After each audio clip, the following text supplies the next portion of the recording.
What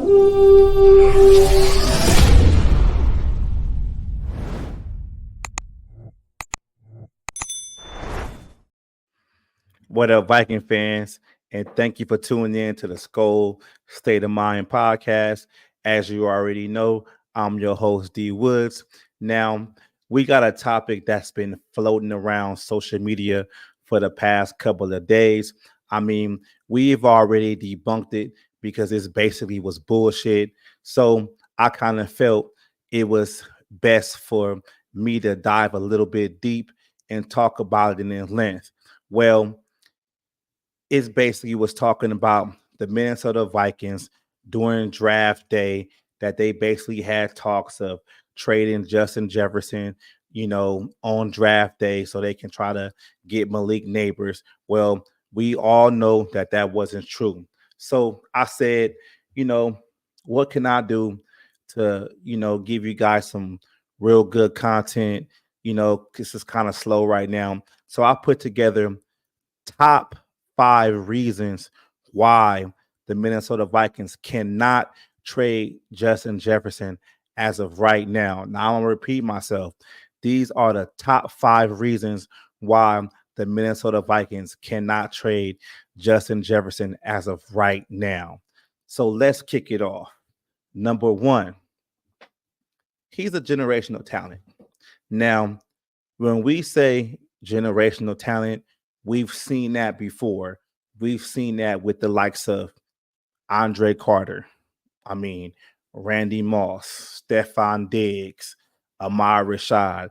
It seems like the Vikings are just a lucky team with getting, generational receivers. So it feels like if we trade a receiver that's a generational talent, we always seem to get another receiver. But I think Justin Jefferson is a little bit different. I don't think Justin Jefferson has that like diva mentality like a Randy Moss or a Percy Harvin or a Stephon Diggs. I think like Justin Jefferson has that like blue collar mentality to where he kind of feels like he just wants to get the job done. And I'm gonna be honest with you, like during the draft, even though it was like sort of like the COVID draft or whatever, when they traded Stephon Diggs away, and I was looking at the tape for LSU, I looked at Jamar Chase and I was just like, damn, we should get Jamar Chase, but I knew Jamar Chase was coming out the next year. I never looked at Justin Jefferson as being that guy. I actually was like, the Vikings should get Jalen Reagor. I mean, I was wrong. I can admit that. But I never looked at Justin Jefferson to actually be the guy that he is right now. So, like, I give him the utmost props because I thought he was just a slot guy, and he is like that generational talent. So, I feel like you can't trade that away. I mean, sometimes these guys only come like 10 years, like the next 10 years. So we don't know the next time we're going to get a guy of Justin Jefferson's caliber. So, number two, if you trade Justin Jefferson as of right now, it is going to be a PR nightmare. And what I mean by that is not just social media and the aggregators and the content creators. I'm talking about the major publications. I'm talking about the ESPNs, the CBS, the Fox News. It is going to be a nightmare for Minnesota because you've been talking the whole time that you want to pay this guy, that you want to see this guy to be, the face of your franchise going forward. You have already let Kirk Cousins walk out the back door. Like it would be a straight up PR fiasco if you let Justin Jefferson walk away right now and you can't come to grips with a contract extension and you decide to trade him. I mean, I can't even imagine what the headlines will be if we wake up the next morning and Justin Jefferson is traded. Like, I mean, they will be calling for Quasi's job the next day. Like, what is he doing? Like, Quasi, he needs to get fired right now. Like, I can't imagine, like, nah, for real. And to piggyback on that, number three, you will really show that the front office is really unstable because you're putting out one thing and you're doing another. Now, I know front offices do that a lot, but for you to be having like this vision of this whole off season and saying like you have this competitive rebuild and you have this 2-3 year plan and you brought Kevin O'Connell in and all these other things that you guys have been saying these past couple of years, and you're like changing this culture, and Justin Jefferson hasn't been included. You could have traded him, when you guys first came in here.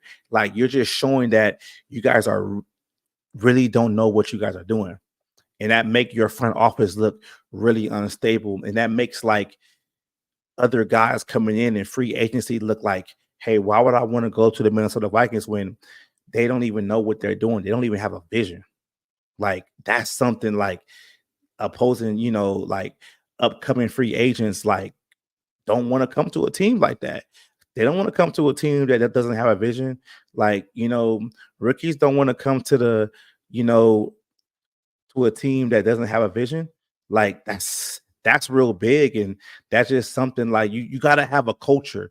You got to have a culture that's real built. And I understand like people are saying like, oh, well, Justin Jefferson is one player, but like he's the face of the franchise as of right now.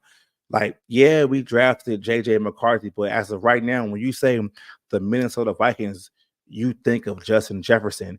And for you to like trade Justin Jefferson as of right now, it will be a PR nightmare, and it will show that your franchise is kind of unstable. Now, let's get into the nitty gritty.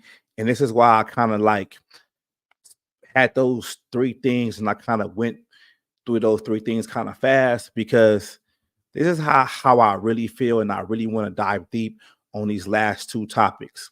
Now, if you was to trade Justin Jefferson as of right now, you won't get the expected value that you think you're going to get on the open market.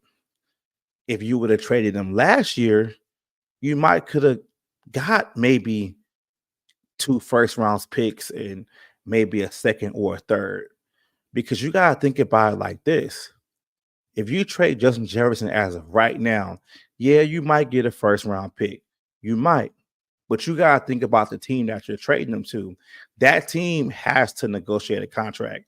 So that means that team has to trade away an asset, and they have to know that they're going to acquire Justin Jefferson, and they're going to make sure that they are going to like solidify his services for the next couple of years. So they're not going to give away too many assets to acquire him, not knowing that he's not going to be there for the foreseeable future. And that puts his agent in a tough situation, because it's like he's not going to negotiate a contract. Let's say he wants to go to let's just throw Tennessee out there, right?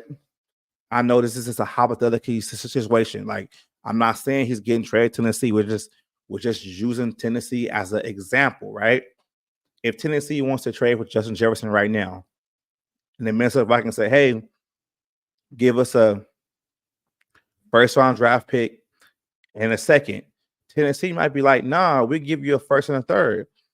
We're like, "Why?" Because there's no guarantee he's going to re-sign with us. Then his agent got to step in there and be like, hey, negotiate a contract or whatever. Like, that's why I'm saying expected value. If you would have been able to trade him last year, you would have been able to trade him to a team, and that team would have been able to have him under 2 years of control. You would have had his 4th year and his 5th year option.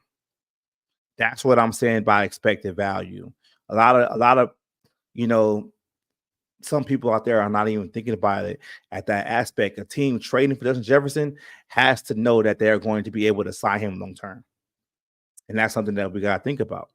Now, number 5, if you trade Justin Jefferson right now, what does that do for your quarterback development?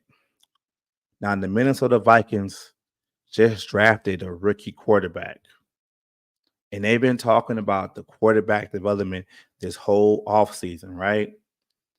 Like, this whole offseason has been the Minnesota Vikings has been the best place for a rookie quarterback to succeed. And the reason why is because look at the pieces that the Vikings have at the disposal for a rookie quarterback. You have TJ Hawkinson when he's healthy. You have two great tackles in O'Neal and Christian Darrisaw. You have Justin Jefferson. You have, Jordan Addison. So for you to take that away and just Justin Jefferson take that away, you're like, oh, so now you take that safety blanket away. So it's kind of like, what are you doing? Like, you want your quarterback to have that blanket so you can accelerate the process, right? So why would you trade him? That's why all these trade scenarios really make no sense. It makes no sense whatsoever. And I just really wanted to sit up here and give you guys 5 reasons why this can't happen. I honestly feel like, the Minnesota Vikings and Justin Jefferson already have a deal in place. I think they're just actually waiting for the right time to announce it. I mean, it is what it is. I mean, Kwesi already said it, like he wants Justin Jefferson to basically have his own week or his own month so he can celebrate, his day. Like, I'm cool with that. I agree with that. I just feel like, he deserved it. I mean, he is the best receiver in this game. I just feel like, it's the dead season, and I just hate the fact we get the aggregators and we get a lot of the people right now who are really not in the process of actually creating content to where they're just basically cutting and pasting, and it just people start running with it, and it's just like it creates this whole process where it's just like it's a whole nothing burger. But it's like here at the Skol State of Mind podcast, we make content. We're gonna make content that's gonna make you think about it for real. So it's kind of like, nah, we're not with that. So I just want to thank everybody for tuning in to the Skol State of Mind podcast. And you guys already know how I ended. Skol, baby.